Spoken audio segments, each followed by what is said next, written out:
தனலட்சுமி. நான் தூத்துக்குடியிலேருந்து துளசி அறக்கட்டளை அப்படிங்கிற ஒரு நிறுவனத்தை நான் 2009 நடத்திட்டு வரேன். இப்போ பார்த்தீங்கன்னா தூத்துக்குடியில் 2018 நடந்த பல வதந்திகளால் ஸ்டெர்லைட் ஆலை மூடப்பட்டுள்ளது. இதனால் பல்லாயிரக்கணக்கான மக்கள் வேலை இழந்து இருக்கும். இப்போ கிட்டத்தட்ட பார்த்தீங்கன்னா இந்த 5-6 வருஷத்தில் பார்த்தீங்கன்னா தூத்துக்குடி மக்களுக்கு வேலைவாய்ப்பு கம்மியாக இருக்குது. எப்படின்னு கேட்டிங்கன்னா கார் பார்க்கிங் வந்திருக்கு, கார் கம்பெனி வந்திருக்கு, ஐடி கம்பெனி வந்திருக்குன்னு எல்லா கம்பெனி தான் வந்திருக்கு. ஆனால் தூத்துக்குடி மக்களுக்கு யாருக்கு வேலை கிடச்சிருக்கு? நாங்கள்லாம் அதில் வேலை பார்த்து பாதிக்கப்பட்டு கிராம மக்கள் எல்லாருமே இப்போ வீட்டில் கிட்டத்தட்ட 5 வருஷமாக பசியிலையும் பட்டினியில தான் இருக்கோம். எங்களை ஒரு எந்த ஒரு அரசாங்கமாக யாருமே வேலையை இழந்திருக்கீங்களாம்மா, வேலை இல்லாமல் என்ன பண்ணுறீங்கன்னு யாரும் இது வரைக்கும் எதுவும் கேட்டதில்லை. ஆனால் நாங்கள் சில கோரிக்கையில் வைக்கிறோம். இந்த அரசாங்கம் அதை ஏற்றுக்கொள்ள மாட்டேங்குது. ஏன்னு கேட்டிங்கன்னா இப்போ எங்கள் பிள்ளைங்க எல்லாருமே பார்த்திங்கன்னா வேலை இல்லாமல் படிச்சுட்டு வெவ்வேறு ஊர்களுக்கு வெவ்வேறு மாநிலங்களுக்கு அனுப்ப வேண்டியதாக இருக்குது. பொட்டை பிள்ளைகளுக்கு இப்போ சேஃப்டியே கிடையாது. நாங்கள் பொம்பளை பிள்ளைங்களை எப்படி வேறு ஊருக்கு வேலைக்கு அனுப்ப முடியும்? தூத்துக்குடியில் நம்ம ஸ்டெர்லைட் மாதிரி பெரிய பெரிய நிறுவனங்கள் இருந்துச்சுன்னா நாங்கள் அந்த பிள்ளைகளுக்கு அங்கேயே வேலை வாங்கி கொடுப்போம், வேலை பார்க்கும், நல்லா இருக்கும். இப்போ பார்த்தீங்கன்னா இப்போ எங்கள் ஊரை சுற்றி எங்கள் பக்கத்தில் உள்ளவங்க எல்லாம் உப்பளத்தில் வேலை பார்க்குறவங்க அவங்க பிள்ளைங்களெல்லாம் கஷ்டப்பட்டு படிக்க வச்சாங்க. ஆனால் வேலை இல்லாமல் கஞ்சாக்கு அடிக்ட் ஆகி அந்த பையன்கள் எல்லாருமே இப்போ பார்த்தீங்கன்னா ஒவ்வொரு தாய்மார் ரத்த கண்ணீர் வடிக்காங்க. போதைக்கும் கஞ்சாக்கு அடிமையாகி எதுக்கெல்லாம் காரணம் என்னன்னு கேட்டிங்கன்னா வேலை வாய்ப்பு இல்லாமல் இருக்கிறதா. அதனால எங்களுக்கு ஸ்டெர்லைட் ஆலையில் கிட்டத்தட்ட 5000 to 10,000 பேர் வேலை பார்த்தாங்க.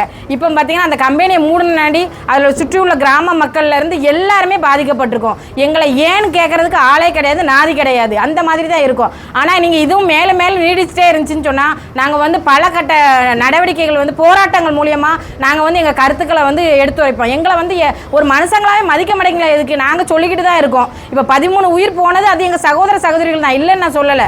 ஆனால் அவங்க இறந்துட்டாங்க. ஆனால் நாங்கள் உயிரோடு இருந்து இறந்துக்கிட்டு இருக்கோம். ஒவ்வொரு நாளும் வேலை இல்லாமல், வெட்டி இல்லாமல், என் பிள்ளைங்களுக்கு வேலை இல்லாமல், சோத்து கூட இல்லாத நிலைமைக்கு ஒவ்வொரு கிராமத்துலையும் போய் பாருங்கள். பல வீடுகள் வாடகை கூட்டிருந்தாங்க, பல லாரிகள், டிராக்டர் எல்லாம் போச்சு. இப்போ கிராமமே வெறிச்சோடு இருக்குது. தெற்கு வீரபாண்டியபுரம் எல்லாம் போய் பார்த்தீங்கன்னா அவ்வளோ பேருக்கும் வேலை இல்லாமல் பசங்க எல்லாமே வேறு போதைக்கு அடிமையாகி இப்படி இருக்காங்க. அதனால இந்த அரசாங்கம் எங்களை உற்று நோக்கி எங்கள் கோரிக்கையும் ஏற்று நீங்கள் எங்களுக்கு ஏதாவது தக்க நடவடிக்கை எடுத்து ஸ்டெர்லைட் ஆலை திறக்கணும். திறந்து பல்லாயிரக்கணக்கான மக்கள் வேலைவாய்ப்பு பெறணும் அப்படின்னு சொல்லி உங்களை நாங்கள் வேண்டி கையெடுத்து கேட்டுக்கொள்கிறேன். அரசாங்கத்தில் ஸ்டாலின் ஐயா எங்கள் கோரிக்கையை ஏற்கணும். அப்படி இல்லைன்னு சொன்னான்னா நாங்கள் பல நடவடிக்கைகள், அதாவது எப்படி சொன்னால் போராட்டம், உண்ணாவிரதம், இந்த மாதிரிலாம் பல நடவடிக்கைகள் நாங்கள் முன்னிறுத்தி வைப்போம்னு சொல்லி நான் அந்த பேட்டியில் சொல்லிக்கிறேன். நன்றி. வணக்கம். நான் தூத்துக்குடி மாவட்டம் பண்டாரம்பட்டி கிராமத்து சார்பாக கிராமத்துலேருந்து வந்திருக்கிறேன். என்னோடய கிராமம் ஸ்டெர்லைட் வேதாந்தா நிறுவனத்தோட ஸ்டெர்லைட் ஆலை காப்பர் ஆலைக்கு மிக அருகில் பக்கத்தில் ஒரு 2 கிலோமீட்டர் தான் என்னோடய கிராமம். என்னோடய கிராமத்தில் கிட்டத்தட்ட ஒரு 2500 குடும்பங்கள் வசித்துக்கிட்டு இருக்காங்க.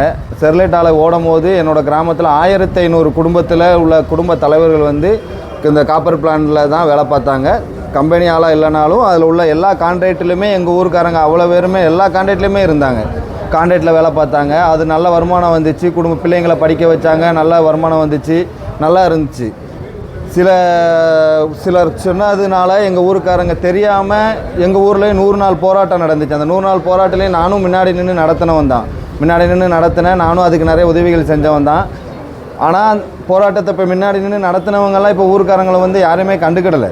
அதுக்கு பிறகு எங்களுக்கு தெரிஞ்சு நாங்கள் திரும்பி ஸ்டெர்லைட் ஆலையை பற்றி எங்களுக்கு தெரிஞ்சு சரி இதெல்லாம் தவறுன்னு தெரிஞ்சு நாங்கள் திரும்பி ஸ்டெர்லைட் ஆலை அவங்ககிட்ட பேசி நிறைய நன்மைகள் நாங்கள் பெற்று கொடுத்துக்கிட்டு இருந்தோம். மூடின பிறகுமே ஒரு 3 வருஷமாக எங்களுக்கு நிறைய உதவிகள் செஞ்சாங்க. நாங்கள் திரும்பி போய் கேட்டோம், ஊர் மக்கள் சார்பாக கேட்டோம். நாங்கள் இப்படி அறியாமல் நாங்கள் நிறைய பேர் செஞ்சுட்டாங்க. ஆனால் எங்கள் ஊர் மக்கள்லாம் 2வது நாங்கள் வாங்கி கொடுத்த எல்லா சலுகையுமே வாங்கினாங்க. நம்ம தெரியாமல் பண்ணிட்டோம் அப்படின்னு நினச்சி வாங்கினாங்க. இப்போ ஆலை இன்னும் எங்களுக்கு ஒரு 3 வருஷமாக எல்லா திருமண உதவி, ஒரு சுஷ்டினா அதுக்கு உதவி, எல்லா உதவியுமே திரும்ப இங்கே செஞ்சாங்க. எங்கள் இளைஞர்களுக்கு நல்ல போர்ட்ஸில் உள்ள இளைஞர்களுக்கு நிறைய விளையாட்டு போட்டிகள் நடத்தினாங்க. எங்களுக்கு ஒரு ஜிம்மு வச்சு கொடுத்துருக்குறாங்க. நாங்கள் தான் முயற்சி பண்ணி ஜிம்மு வாங்கி கொடுத்தோம். நிறைய உதவிகள் பண்ணிக்கிட்டு தான் இருந்தாங்க. இங்கே ஓடும்போது எங்கள் கிராமம் நல்லா செழிப்பாக இருந்துச்சு, நிறைய வேலை பார்த்தாங்க. இப்போ 1500 குடும்பத்தில் உள்ளவங்களும் வேலை இல்லாமல் அவ்வளோ பேரும் கொத்த வேலைக்கு தான் போய்கிட்டு இருக்காங்க. இந்த வெயிலுக்குள்ளே கொத்த வேலைக்கு போகிறாங்க. எங்கள் கிராம இளைஞர்கள் கிட்டத்தட்ட ஒரு 200 இளைஞர்கள் படித்த இளைஞர்களே இருக்காங்க. எல்லாமே டிகிரி, இன்ஜினியரிங், டிப்ளமோ எல்லாம் முடித்த இளைஞர்கள் இருக்காங்க. அவங்க நிறைய பேர் அதில் கான்ட்ராக்டில் வேலை பார்த்த அவ்வளோ பேருமே இப்போ மூட சமக்க போகிறாங்க. நிறைய கொத்த வேலைக்கு தான் போகிறாங்க. பக்கத்தில் இருக்கிற ரமேஷ் ஃப்ளவரில் கூலி வேலைக்கு போகிறாங்க. இது மற்றபடி நிறைய வேலை வாய்ப்பு எதுவுமே எங்களுக்கு கிடையாது. பக்கத்தில் நிறைய கம்பெனிகள் இருந்தாலுமே வேலை வாய்ப்புகள் எங்களுக்கு கிடையாது. இப்போ நிறைய இதில் வந்து நாங்கள் பின்தங்கிட்டோம். ஒரு ஊர் காரியமாகிட்டோம், எல்லாமே நிறைய பின்தங்கிட்டோம். எங்கள் பண்டாரம்பட்டி கிராமத்து மக்கள் வந்து இப்போ எல்லாமே பண்ணது தவறுன்னு சொல்லி இப்போ கம்பெனி வேணும்னு தான் சொல்கிறாங்க. எங்களுக்கு எந்த எதிர்ப்புமே கிடையாது ஊருக்குள்ளே. அதனால் இந்த பவர் பிளான்ட்டையும் வேதாந்தா நிறுவனத்தின் காப்பர் பிளான்ட்டையும் திறந்தா எங்கள் ஊர் மக்கள், எங்கள் ஊரில் இருக்கிற இளைஞர்களுக்கு வேலை வாய்ப்பு கொடுக்கன்னு இப்போ உறுதி கொடுத்துருக்குறாங்க. கண்டிப்பான முறையில் படித்த இளைஞர்களுக்கு உங்கள் ஊர் மக்களுக்கு நாங்கள் வேலை வாய்ப்பு கொடுக்குறோம் அப்படின்னு சொல்லி எங்கிட்ட ரெஸ்யூம் நீங்கள் வாங்கித்தாங்க நாங்கள் கொடுக்கணும்னு சொல்கிறாங்க. ஆனால் அந்த பக்கத்தில் நீங்கள் டோபாஸ் கம்பெனி ஆரம்பிச்சிருக்கீங்க, ஃபர்னிச்சர் பார்க்கில், அப்புறம் கார் கம்பெனி, அதிலேருந்து எங்கள் ஊருக்கு வந்து ஒரு வேலை வாய்ப்பு கூட எங்கள் ஊர்க்காரங்களை வந்து நீங்கள் அணுகலையே. பக்கத்தில் தான் 2 கிலோமீட்டர் தான். இப்போ அது கம்பெனி ஆரம்பித்து வேலைக்கு ஆட்கள்லாம் வந்துக்கிட்டு தான் இருக்காங்க. எங்கள் ஊரில் இருந்து ஒரு ஆள் கூட 2 கம்பெனியில் செக்யூரிட்டி வேலைக்கு கான்ட்ராக்டில் போகிறாங்க. செக்யூரிட்டி வேலைக்கு கான்ட்ராக்டில் தான் போகிறாங்களோ இல்லையா. கம்பெனி அந்த கார் கம்பெனியில் ஒரு கம்பெனி ஸ்டாப்பு பண்டாரம்பட்டியிலேருந்து நாங்கள் இத்தனை கம்பெனி ஸ்டாப்பு நாங்கள் எடுத்துருக்குறோம் அப்படின்னு நீங்கள் சொல்லுங்கள். நான் உறுதியாக சொல்கிறேன், ஒரு கம்பெனி ஸ்டாப்பு கூட இந்த கார் கம்பெனிலேருந்து எங்கள் ஊர்லேருந்து நீ எடுக்கலை. அப்போ நீங்கள் வந்து பக்கத்தில் இந்த வேலைவாய்ப்பு இதில் 1000 பேர் 2000 பேருக்கு வேலை இருக்குதுன்னு சொல்லுறீங்க. இந்த கம்பெனியை மூடுன்னு நாங்கள் போராட்டம் பண்ணும்போது உங்களுக்கு பக்கத்தில் 2 கம்பெனி ஓப்பன் பண்ணியிருக்கோம், இதில் 1000 2000 பேருக்கு வேலை இருக்குங்க. எங்கள் ஊர்க்காரங்களுக்கு யாருக்குமே அங்கே வேலை இல்லையே. மீளவிட்டான் கிராமத்துலேருந்து எத்தனை பேர் வேலை பார்க்காங்க. வீரபாண்டியபுரத்துலேருந்து சாமிநத்தம், அப்புறம் சுற்றியுள்ள ஐயாரெட்டி, சங்கரப்பேரி, புதூர் பாண்டியபுரம், நயனார்புரம், இந்த புதியமுத்தூர் சரௌண்டிங்கில் இத்தனை பேர்த்துக்கு ஒவ்வொரு கிராமத்துலேயும் நாங்கள் இத்தனை இளைஞர்களை நாங்களாக போய் எடுத்துருக்குறோம் வேலைக்குன்னு நீங்கள் சொல்லுங்கள், நாங்கள் ஏற்றுக்குறோம்.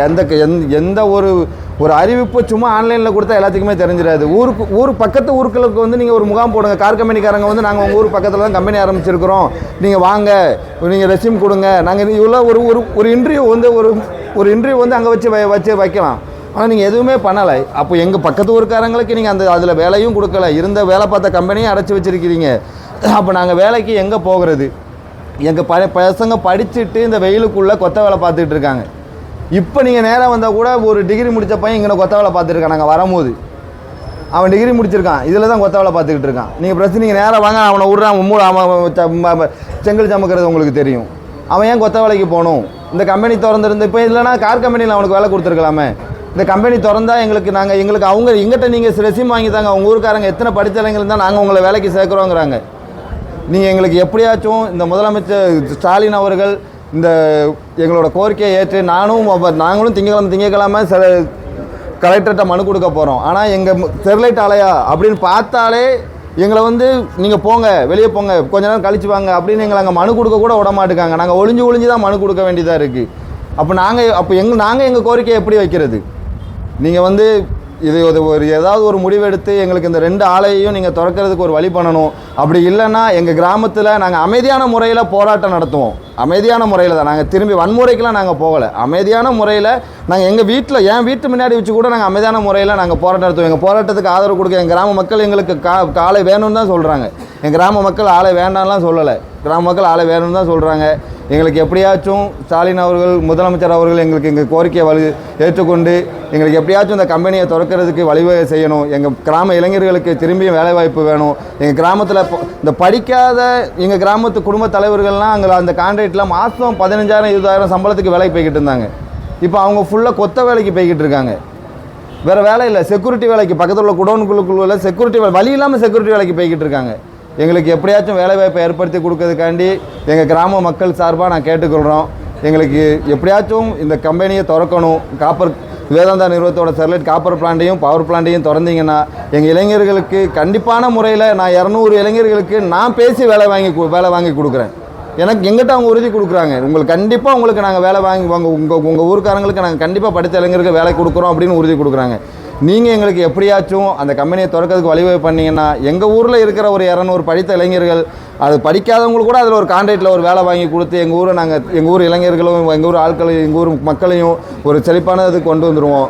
எங்களுக்கு எப்படியாச்சும் அந்த கம்பெனியை திறக்கணும், இதுதான் எங்களோட கோரிக்கை. நீங்கள் திறக்கிறதுக்கு நீங்கள் வழிவகை பண்ணலைன்னா அமைதியான முறையில் நாங்கள் எங்கள் ஊரில் அமைதியான முறையில் நாங்கள் பல போராட்டங்கள் நடத்துவோம். அமைதியான முறையில் தான் பல போராட்டங்கள் நடத்துவோம். நீங்கள் எங்களுக்கு இது ஒரு முடிவு பண்ணி கொடுக்கல அப்படின்னா அடுத்த கட்ட நடவடிக்கை நாங்கள் எல்லா ஊர் பக்கங்களையும் சேர்ந்து ஒரு போராட்டம் நடத்துவோம். இது என்னோடய பெயர் வந்து மரிய செல்வகுமார், ஊர் வந்து பண்டாரம்பட்டி. செய்திகளை உடனுக்குடன் தெரிந்து கொள்ள உங்கள் கரம் டிவியை சப்ஸ்கிரைப் செய்யுங்கள், அதோடு பெல் பட்டனையும் கிளிக் செய்யுங்கள்.